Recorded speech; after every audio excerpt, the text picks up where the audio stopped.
单水နေဝင်တနတ်တွေနဲ့ပဲပြစ်တာဘုံတွေကျဲပြစ်တာတပ်ဖြတ်ပြစ်တာမီးရှို့ပြစ် လာ တာ ပါຫນွေမြန်မာမီဒီယာရှင်တွေမှာကြိုဆိုပါတယ်ຫນွေမြန်မာမီဒီယာရှင်တွေဟာဆိုရင်နေ့စဉ်ຫນွေဥတော်လိုင်းရေးနဲ့ပတ်သက်တဲ့သတင်းတူသတင်းကောက်တွေကိုတင်ဆက်ပေးနေတာမို့ຫນွေမြန်မာမီဒီယာရှင်တွေကိုစခတ်ရဲလုပ်ပေးပြီးအသည့်တင်တိုင်းတရားအောင်ဘေးနာကနူဒီခေါလောလေးကိုပါနှိပ်ပေးခဲ့ပါနော်ချီရှုသူများကိုအထူးဝဲကျေးဇူးတင်ပါတယ် ဖြက်စီးပြစ်တာထောင်ချပြစ်တာညှင်းမှန်းပြစ်တာ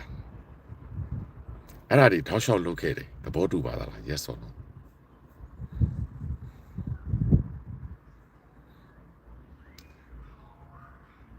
သူတို့ဟာအမြဲတမ်း corruption ဖြစ်တယ်အမြဲတမ်းပျက်စီးသမ္မတ Trump ပြောတဲ့စကားပေါ့နော်ပျက်စီးရွနဲ့ extortion ပေါ့ EHTORTI ပေါ့အဲ့ဒါအဓိပ္ပာယ်လေးကျွန်တော်ရှာလိုက်အောင်မယ်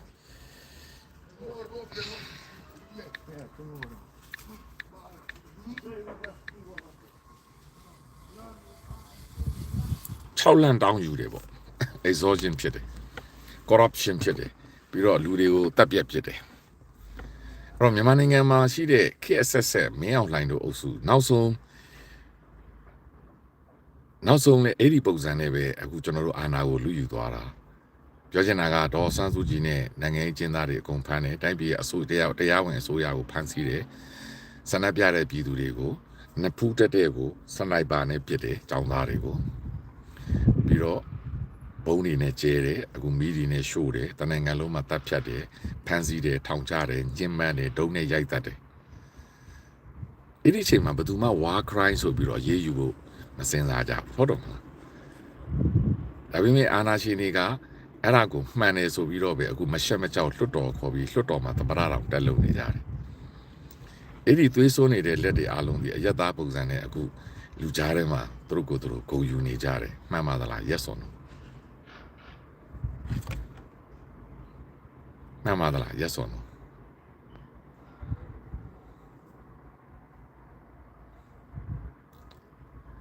သူတို့ကိုပြန်လုံးမဲ့လူတွေကိုကြတော့NUG ပဲဖြစ်ဖြစ်ပေါ့အမေရိကန်အစိုးရပဲဖြစ်ဖြစ်ပေါ့နိုင်ငံခြားတိုင်းပြည်တွေဖြစ်ဖြစ်ထိုင်းပဲဖြစ်ဖြစ်သူတို့ကကြတော့အဲ့လူအခွင့်အရေး war crime ဆိုတဲ့အကာအကွယ်ယူထားကြတယ်ပြန်လုံးလို့မရဘူးဖြစ်နေတယ်သဘောတူပါသလား yes or no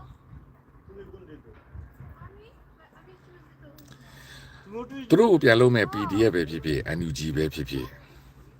တိုင်းသားလက်နက်ကင်တွေပဲဖြစ်ဖြစ်အမေရိကန်ပဲဖြစ်ဖြစ်အာဆီယံပဲဖြစ်ဖြစ်သူတို့ကြတော့အဲ့လိုပြန်လုံးမဲ့လူတွေကိုသူတို့ကဘာနဲ့ခြောက်ထားလဲဝါခရိုင်းဆိုပြီးလုပ်တယ်သူတို့ကိုပြန်လုံးမဲ့ NUG ကိုခိုးစားနေပါတယ်တခိုးတွေပါဆိုပြီးဆွဆွဲတယ်သူတို့ကိုပြန်လုံးနေတဲ့ပကဖတွေအားလုံးမတရားလုပ်နေတာပါပြည်သူတွေကိုဆန္ဒပြခိုင်းနေဒီဘယ်လိုပြောမလဲ NUG ကဒီအင်အားသုံးပြီးတော့ဒီမော်တွင်းမှာရှိတဲ့လူတွေဝိုင်းနေပူချက်တုံကိုဝိုင်းနေဆိုပြီးပြန်ပြောဆိုကြတယ်အဲ့တော့ NUG ဒီသူတို့ကိုပြန်လုံးမဲ့လူတွေကိုကမ္ဘာဥပဒေတွေနဲ့သူတို့ကမလုပ်ရဲအောင်ပြန်ခြောက်ထားတယ်မှန်ပါသလား yes or no အဲ့တော့ကမ္ဘာပေါ်မှာမြန်မာနိုင်ငံမှာသူတို့လှုပ်ချင်တာလှုပ်လို့ရတယ်ကျန်တဲ့လူလှုပ်ရင်တော့ဥပဒေနဲ့မညီဘူး war crime ဆိုပြီးអော်ကြတယ်ခိုးတယ်ဆိုပြီးអော်ကြတယ် NUG ကလက်စားတယ်ဆိုပြီးអော်ကြတယ်မှန်ပါသလား yes or no သူတို့ကကြတော့စိတ်ကြိုက်လက်စားတယ်စိတ်ကြိုက်ချင်းချောင်းငွေယူတယ်စိတ်ကြိုက်လူတွေကိုတတ်တယ်အနှစ်60ကျော်နေပြီမှန်ပါသလား yes or no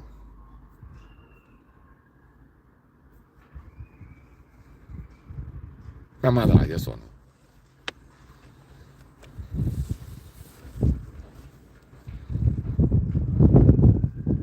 အဲ့တော့ဒီလူတွေကိုဘယ်လိုပြန်လုပ်ကြမှာကျွန်တော်တို့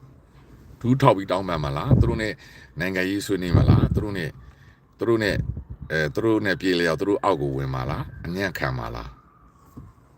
ဒါမို့လေသူတို့ဖြက်စီးတာကိုပဲခံမလား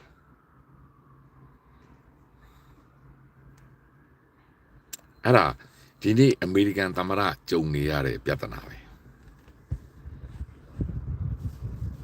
ဒါကြောင့်အဲ့ဒီအုပ်စုတွေကပထမဆုံးဒီចောင်းသူတွေကိုဘုံစကျဲတာနဲ့အမေရိကန် war crime လို့ဆိုပြီးထားអော်တာပဲ အခုတရားတွေပုံကျဲလာတဲ့အမေရိကန်ဝါခရိုင်းဆိုပြီးထားអော်တာပဲအီရန်လောက်တာတွေအားလုံးကိုမမေ့သွားကြပြီအဲ့တော့အဲ့ဒီအုပ်စုတွေကကမ္ဘာဥပဒေများကိုသူတို့မလိုက်နာဘူးသူများလုံးမယ်ဆိုရင်တော့အဲ့ဒီဥပဒေနဲ့အဲ့ဒီလုံးမဲ့လူတွေကိုဟန်တာနေကြတယ်မှန်ပါသလား yes or no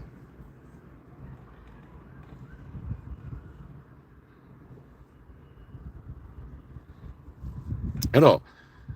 အဲ့ဒီအနေထားကိုသမ္မတထရန့်ကဖျက်ပစ်ခြင်းတဲ့သဘောရှိတယ်မင်းတို့မိုက်ရင်ငါလည်းမိုက်တယ်ပေါ့မင်းတို့တော့မိုက်ပြီးလူမိုက်လို့ရရင်ငါလည်းလူမိုက်လို့မှာ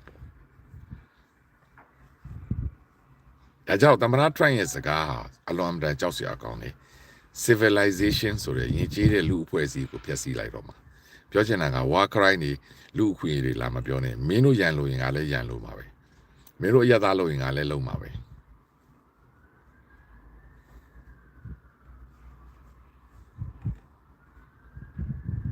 ဟုတ်တယ်ပတ်တာပြုတ်တယ်ဟုတ်ကဲ့ပါအဲ့တော့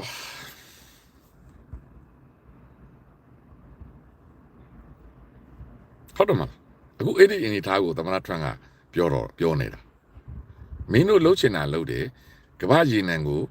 ခုံးမှုရွှေလဲကြားကိုပြည်သူပိုင်းစီးပြီးတော့မင်းတို့အတင်းကျပ်ပိတ်ဆို့ပြီးတော့တကဘာလုံးကိုဒုက္ခရအောင်မင်းတို့ကတစားကန်လှုပ်တယ်ပြီးတော့ရှေ့လက်ပိုင်းနိုင်ငံတွေကိုမင်းတို့ရှိတဲ့ဒုံးချီတွေနဲ့ပြစ်ပြီးတော့တစားကန်လှုပ်နေတယ်မင်းတို့ဒါလှုပ်လို့ရရင်ငါဘာလို့လှုပ်လို့မရမှာလဲအဲ့တော့မင်းတို့တော့ war crime ကိုမဆိုင်ရင်ငါဘာ war crime ကိုဆိုင်ရမှာလဲအဲ့ဒါသမ္မတဒေါ်နယ်ထရန့်ရဲ့တုတ်ပြန်ပုံပဲသူ့ရဲ့စိတ်နေစိတ်ထားပဲဒါကြောင့်သူပြောနေတာက civilization တခုလုံးပျက်စီးတော့မှာမင်းတို့ပြောနေတဲ့ဥပဒေသားတွေထားလိုက်တော့ပြီးသွားပြီမင်းတို့မိုက်ရင်ကမင်းတို့နဲ့ပုံမိုက်ပြမယ်ဆိုတဲ့လူမိုက်ချင်းစကားပြောတဲ့အတိတ်ပဲကိုတက်ရောက်တယ်သဘောတူပါသလား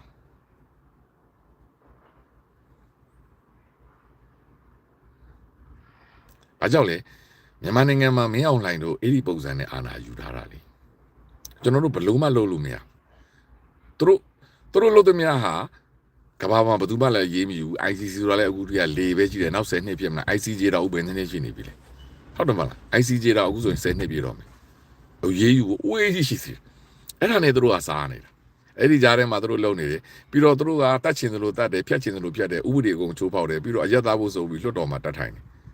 ပြီးတော့ဗဇက်ကပြောချင်တာပြောတယ်သူတို့ကိုထောက်ခံတဲ့လူပြောချင်တာပြောတယ်ဒီဘက်ကလူတွေကိုကြတော့သူတို့ကမလုပ်နဲ့ခိုးတယ်မင်းအောင်လိုက်လို့တော့ကဘာမြန်မာနိုင်ငံမှာခိုးတာရှိဦးမလား NUG ခိုးတာပါလေပြောချင်တာ NUG ချိုးတာတတိဖြစ်စီရမယ်တော်လိုင်းသမားတွေတချို့ပြောကြလဲအဲ့ဒါဘာမင်းအောင်လိုက်လို့ဆိုဦးမလားနော်ပြီးတော့လူမျိုးတုံးတက်ဖြတ်တယ်ဘာဖြစ်တယ်ညာဖြစ်တယ်သူတို့ကြတော့လက်ရေးဆက်ရွာတွေကိုမီးရှို့တယ်ဘုံနဲ့ကျဲချပစ်တယ်လူတွေအားလုံးကိုရှင်လက်ညှင်းမဲနှိပ်စက်တယ်တက်ဖြတ်တယ်ဖမ်းဆီးတယ်ညှင်းမဲတယ်နှိပ်စက်တယ်ညဘက်ကျရင်လာပြီးတော့တနက်နဲ့အိမ်မှာတကားခောက်ပြီးတော့ညတကောင်ရဲမှာခေါ်တော့မေးစရာရှိတယ်ခေါ်ခဏခေါ်သွားမယ်ဆိုပြန်မပေါ်လာတော့ဘူးတချို့အဲ့ဒီညင်မကြီးစခန်းတွေမှာပဲသူတို့ပြောတဲ့စစ်ကြောရေးစခန်းတွေမှာပဲသိဆုံးကြတယ်လှုပ်ချင်တာလှုပ်လို့ရတယ် right အဲ့တော့ဒီလူဆိုးတွေကသူတို့ကိုပြန်လုံးမဲ့လူကြရင်တော့သူတို့အဲ့ဒီ war cry တွေနဲ့ပြန်တိုက်တယ်ခဏတော့တခိုးလို့ဆွဆွဲပြီးပြန်တိုက်တယ်ခွက်ခောက်တယ်ဆိုပြီးပြန်တိုက်တယ်အခုပတုံးလို့တွေမတရားလို့တွေပြန်တိုက်တယ်ပြည်သူနဲ့ဆန္ဒပြန်ပြခိုင်းတယ်ပြတုံးလို့တွေအင်အားနဲ့ဝိုင်းနေဆိုပြီးပြန်ပြတယ်သူတို့အင်အားသုံးပြီးလှုပ်ခဲ့လားမလှုပ်ခဲ့လားသူတို့မှစစ်တပ်အင်အားရှိထောင်နဲ့တောင်းနဲ့ချီပြီးတော့ကျွန်တော်တို့ communicate တွေကယနေ့အထိပေါ့တိုင်းသားတွေကိုအင်းနဲ့အားနဲ့တက်ရင်တမတွေနဲ့အလုံးပြီးတော့သူတို့မတိုက်လားမတိုက်ခဲ့လားမတိုက်ခဲ့လားဥပမာမန်နေပလောကိုသူတို့ရှိသမျှအင်အားအကုန်သုံးပြီးတော့တိုက်ခဲ့လားမတိုက်ခဲ့လား yes or no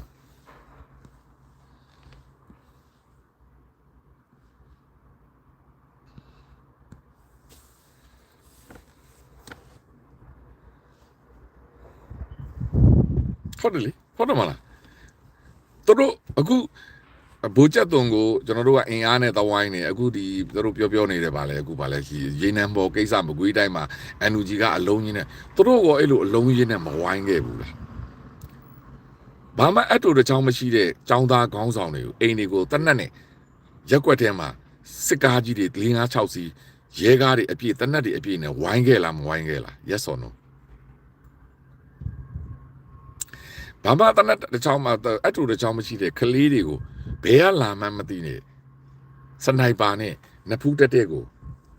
ပြစ်ခဲ့လားမပြစ်ခဲ့လား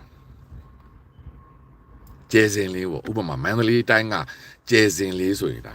စနိုက်ပါနဲ့ပြစ်ထည့်လိုက်တာလေ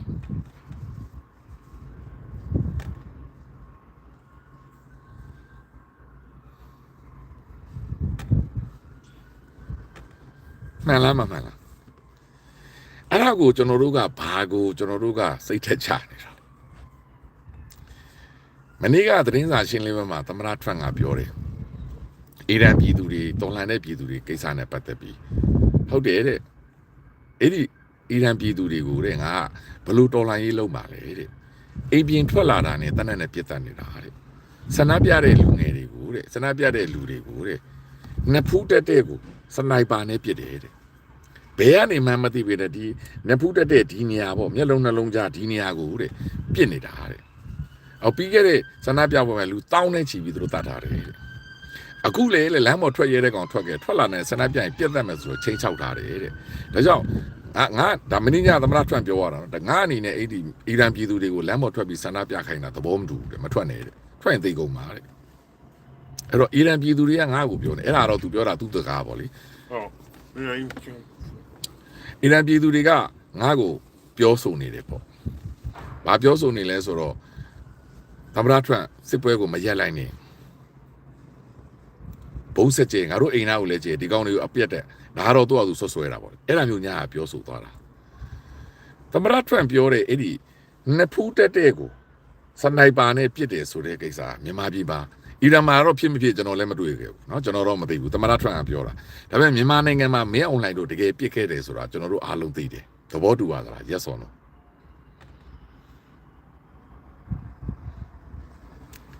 အဲ့တော့ဒီဘက်ကလူမိုက်လူပြန်မကြမ်းရင်မင်းအောင်လိုက်ဥပါလုပ်ပြလဲသူတို့လက်လျှော့သွားလားသူတို့နားလေလားမလဲဘူးလွတ်တော်ကိုမရရအောင်ခေါ်ပြီးလွတ်တော်မှာတတ်ထိုင်ပြီးသမ္မတတက်လုပ်နေကြတယ်လေသူတို့နိုင်တယ်ဆိုပြီးတော့ကျွန်တော်တို့တွေကိုပြောဆိုနေကြတယ်မှန်လားမမှန်လား yes or no ပြီးတော့ဒီကလူငယ်တွေကိုလက်နဲ့ကင်လို့မရဘူးအကြမ်းဖက်သမားလို့ကြီးညဲတယ်တဘုံလို့ကြီးညာတယ်သူတို့ပဲလက်နဲ့ကင်မယ်သူတို့ပဲကြမ်းမယ်ရမ်းမယ်သူတို့ပဲတတ်မယ်ဖြတ်မယ်အဲ့ဒါမြန်မာပြည်မှာတကယ်ဖြစ်ခဲ့လားမဖြစ်ခဲ့လား yes or no ဒါဆိုရင်သမ္မတထရန့်ကအီရန်မှာအဲ့ဒါမျိုးဖြစ်ခဲ့တယ်ဆိုတာကကျွန်တော်တို့မြန်မာနိုင်ငံအနေနဲ့စဉ်းစားကြည့်ရင်လက်ခံနိုင်တယ်ဘာကြောင့်လဲအီရန်အစိုးရကလည်းအာဏာရှင်ပဲလी yes or no မနေ့ကသမ္မတထရန့်ဘယ်လောက်ထိတောင်ပြောသွားလဲဆိုရင်အီရန်မှာတဲ့အီရန်အမျိုးသမီးတွေဆန္ဒပြပွဲတွေအကြီးအကျယ်လုပ်ခဲ့ကြတယ်အီရန်အမျိုးသမီးတွေတဲ့သူပြောချင်တာတော့ဗျာပေါ်ဝါမခြုံလို့ပေါ့ခေါင်းမခြုံလို့သေတံပေးခံရတယ်ဆိုတာကမင်းတို့သတင်းတောက်တွေသိရလားတဲ့မနေ့ကသမ္မတထရန့်အဲ့ဒါလည်းပြောသွားတယ်ဒီသတင်းစာရှင်းလင်းပွဲမှာအဲ့တော့အီရန်ပြည်သူတွေကငါလိုင်းပေါ်မထွက်ခိုင်းဘူးဆန္ဒလည်းမပြခိုင်းဘူးတဲ့ဒါလောက်ပြစ်တက်နေတဲ့ကိစ္စကိုငါတို့ကဘယ်လိုလုပ်ပြည်သူကိုလမ်းပေါ်ထွက်ခိုင်းပါလဲတဲ့အဲ့တော့သူပြောချင်တဲ့အဓိပ္ပာယ်ကကျွန်တော်နားလဲတာကတော့ civilization ကျဆုံးသွားပြီဆိုတာဒီဥပဒေသားတွေလာမပြောနဲ့တော့မင်းတို့တော့လှုပ်ချင်တာလို့ရင်ငါလည်းမင်းတို့လည်းအင်အားနဲ့အနိုင်ယူနေတာပဲငါလည်းမင်းတို့ကိုအင်အားနဲ့ပဲလုပ်ပြမယ်ဆိုတဲ့အဓိပ္ပာယ်ကိုပြောသေးတယ်အီရန်ပြည်သူတွေကိုငဲ့ညာသိဆိုတဲ့စကားကမင်းအောင်လှိုင်တို့သုံးနေတဲ့စကားလေး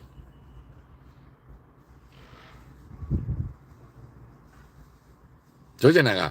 မြန်မာပြည်သူတွေကိုငဲ့ညာသိနေဆိုတာအခုကျွန်တော်တို့ NUG ကိုပုတ်ခတ်နေတာ ਨੇ အထူတူပဲလေ NUG ကလူငယ်တွေကိုဥဆောင်ပြီးတတ်ခိုင်းနေတယ်ဆိုတဲ့ပြောနေတာတကယ်ပဲလေမဟုတ်ဘူးလားအခုလေမင်းအောင်လှိုင်တို့ဘက်က6800စားတွေပြောဆိုနေတာဟာပြည်သူတွေကိုသနာပါအောင်ငါတို့ပြည်သူတွေဒုက္ခရောက်နေပါပြီဆိုတဲ့စကားလေပြောချင်တာကဘာလဲသူတို့ပြောတဲ့ civilization ကိုနဲ့အကာအကွယ်ယူပြီးတော့သူတို့ကြတော့ civilization ကိုဖောက်ဖျက်ပြီးတော့ might is right ဆိုတဲ့အင်အားနဲ့အနိုင်ယူမယ်တပ်ချင်တဲ့အတိုင်းပဲဖြတ်ချင်တိုင်းဖြတ်မယ်ဆိုတဲ့အဓိပ္ပာယ်တက်ရောက်နေတယ်လေ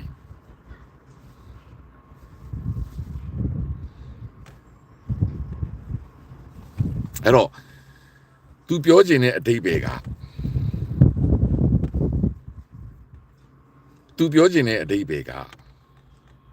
အီရန်ပြည်သူတွေကတော့ဘယ်လိုခံစားရမယ်မသိဘူးအခုအရေးကြီးတဲ့မေးခွန်းတစ်ခုကိုကျွန်တော်က မေးခြင်းတယ်ຫນွေဦးတော်လှန်ရေးမှာ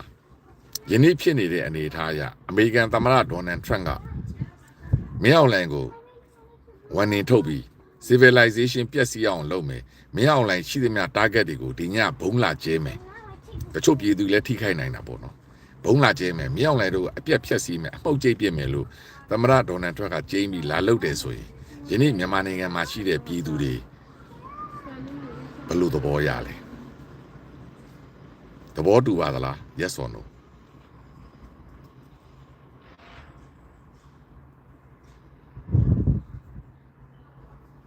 သဘောတူပါသလား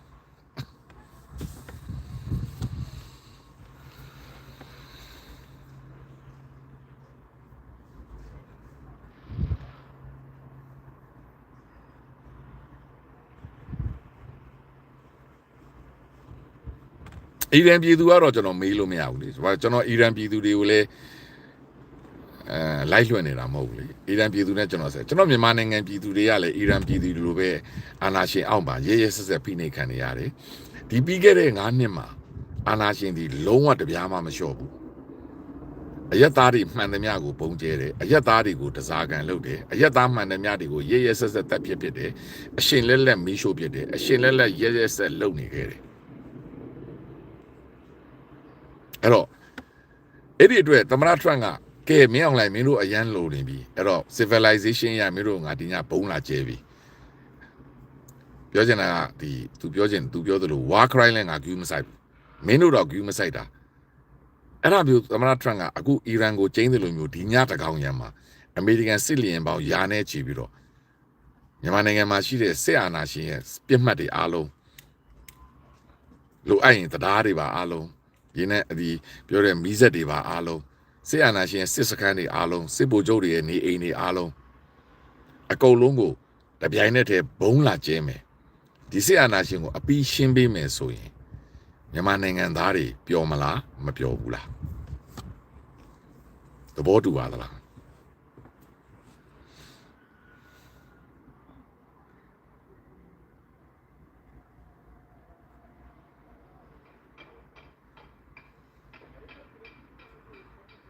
အီရန်နိုင်ငံသားတွေကတော့ကျွန်တော်မသိဘူး။ဘာကြောက်လဲဒီလူတွေကဘလို့နီးနေမှမလက်မလျှော့ဒီအာဏာရှင်တွေကဒါမြန်မာနိုင်ငံမှာဦးကျွန်တော်တို့လုံးဝကျင်းတည်တွေ့နေရတာတစ်ချက်ရဲရဲဆက်ဆက်မင်းအွန်လိုင်းတို့လုပ်နေတယ်ပြီးတော့သူတို့မဟုတ်တယ်လို့ပဲတတ်ထိုင်နေတယ်နေ့တိုင်းလုပ်နေတာမျိုးစုံလုပ်နေတာ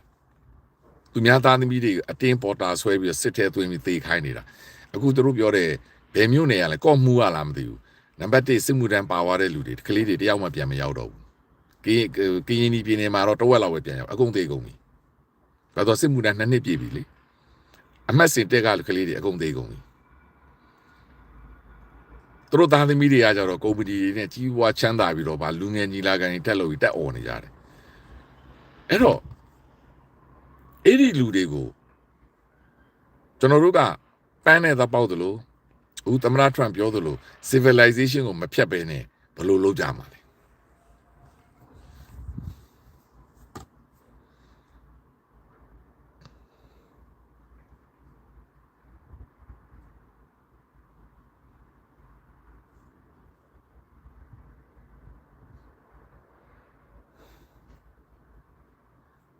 အဲ့တော့သူပြောချင်တဲ့ civilization ဆိုတာအဲ့ဒါကိုပြောချင်တယ်လို့ကျွန်တော်သဘောပေါက်တယ်ပေါ့နော်သူလောက်ရမှန်တာမှားတာကျွန်တော်မသိဘူးကျွန်တော်ပြောချင်တာကဒီနေ့သူအေးတိုင်းပြောနေတယ်ဒီညသူကျဲမလားမကျဲလားဘယ်သူမှမသိဘူးဒါပေမဲ့ Cut Island ကိုတော့စတိုက်နေပြီ Cut Island ကိုစတိုက်နေပြီအပြင်းထန်ပုံကျဲနေပြီပြီးတော့အစ္စရေးကလည်းအီရန်ပြည်သူတွေယထာမစီကြဘူးယထာလန်းနာမှာမနေကြဘူးသတိပေးစာထုတ်ပြီးအစ္စရေးကအဲ့လိုသတိပေးပြီးကျဲပြီးအစ္စရေးကဒါအဲ့ဒီမှာလက်ဘနွန်မှာလည်းအဲ့လိုလုပ်ခဲ့တယ်ဒီဟိုဒီမှာဘာခေါ်လဲပါလက်စတိုင်းမှာလည်းအဲ့လိုလုပ်ခဲ့တယ်ဂါဇာမှာလည်း